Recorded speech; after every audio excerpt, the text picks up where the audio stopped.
Everyone, so today I'm going to be reviewing If I Had Your Face by Frances Cha. If you watch my media freakout tag, you will have noticed how much I raved on and on about this book. So in this book, we follow four young women as they navigate contemporary life in South Korea.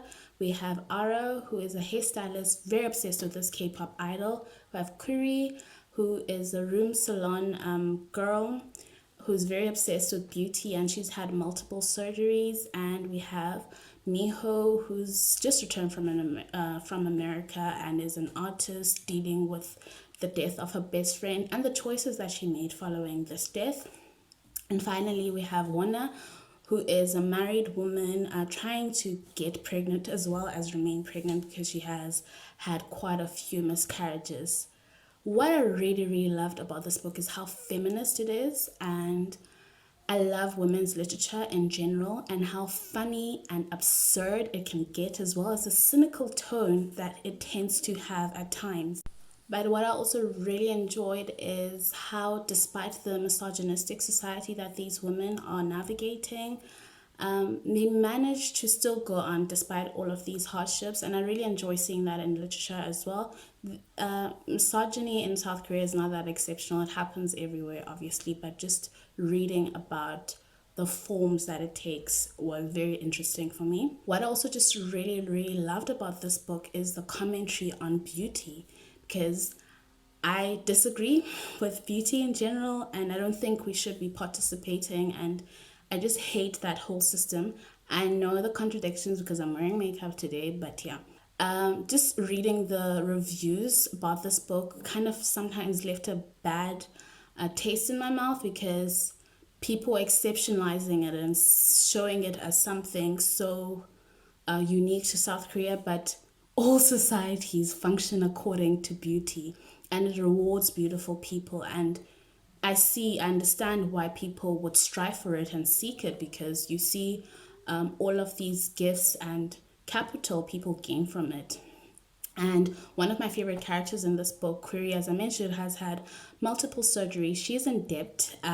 That's another thing about beauty. It gets you into debt. Like, participating in that system can get you in a lot of debt. And what I really just loved about Query is how funny she was, and how she knew men, because obviously she works in a room salon and it's a very patriarchal corporate culture system, and just seeing how she would just have these mini monologues about these men encouraging her to drink, and why wasn't she fun today, what was up with her, and them swearing at her if she didn't give them the attention that they wanted, and so on, the typical life. And what I also really enjoyed in the second read was how, as cynical as she is, she still cares about people. She still cares about her future. She wants to live. And seeing that and seeing how hopeful she was kind of broke my heart at times, but also just made me hopeful for her that things could be better. It was also my first time reading, I think, a book about someone who works in the sex industry, and I really want to read more books about that, fiction books about that. And it was just very interesting learning about how it functions in South Korea. My second favorite character in this book was Ara, who is disabled, and I really want to read more books about disabled characters, physically disabled characters, because Ara lost her voice when she was a teenager. She had gotten into a fight and she lost her voice. In no ways is this book perfect in terms of disability representation, because a lot of the characters in the book infantilize her, which is obviously commentary on our society as well. And I didn't understand some of the choices, because there's a part in this book where Ara wonders if she can text the police, because she obviously can't call them. And I wondered if Frances Cha was making a comment on how ableist societies are, or if she did not know if Ara could text the police. It was very confusing, because I understand the ableist part. And I also wondered why Ara maybe didn't think about learning Korean Sign Language. I also don't know how accessible learning sign language is for other people.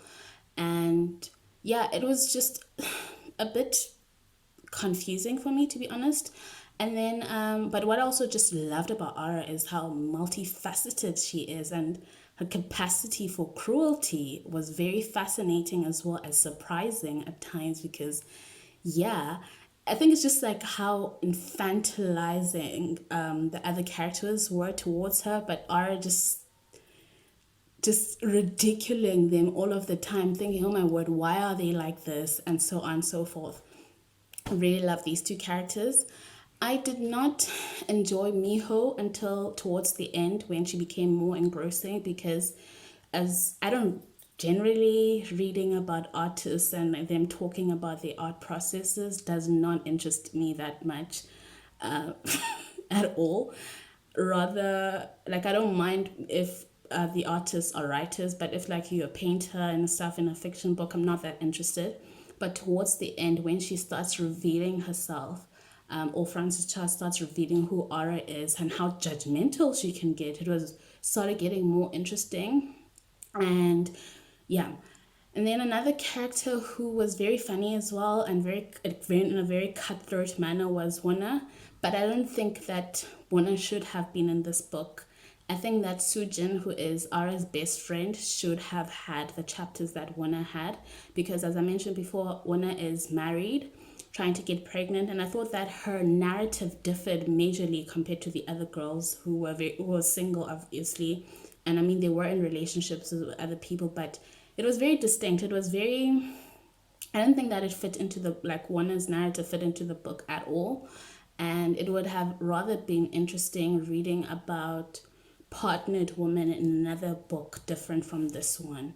And yeah, speaking about a character that I wish had had her own chapter is Sujin, who is Ara's best friend.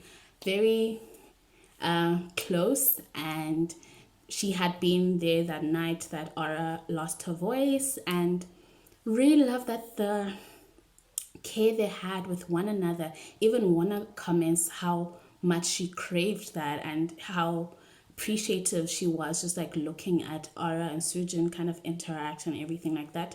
Sujin earlier on in the book has surgery, and it's the funniest thing where I mean, it's not funny when you think about it, it's just like the lens she goes through to be beautiful. And she's crying at the hospital, like wrapped around in bandages. And before then, she'd left all of her belongings to Ara, saying that I leave everything of mine to my roommate Ara. And the way that Frances Cha just writes about it, it was just so funny. I don't like, when I think about it, it is just like, oh, and it's not that funny, to be honest. Yeah. One book reviewer said that this book kind of ran out of steam, and I agree, because towards the third act, I felt myself sighing about, oh, I'm gonna read about Warner again, and I'm gonna read about how miserable that these girls can get, and I was like, I'm kind of over it. But then the last chapter has query, so I just got back into it. I highly recommend this book. It's so funny and so absurd at times, but just you learn a lot, and I appreciate learning, and I really love distinct characters that I'd never seen before. I'd never seen like most of these characters that I was reading about, and yeah, highly recommend. One of my favorite books ever. Yeah. Oh, and the look that I had was inspired by Mbali from Flowerna. I'll link all of the person's Instagram. They have a Books as Looks on Instagram, so check that out, and I will see you when I see you. Bye.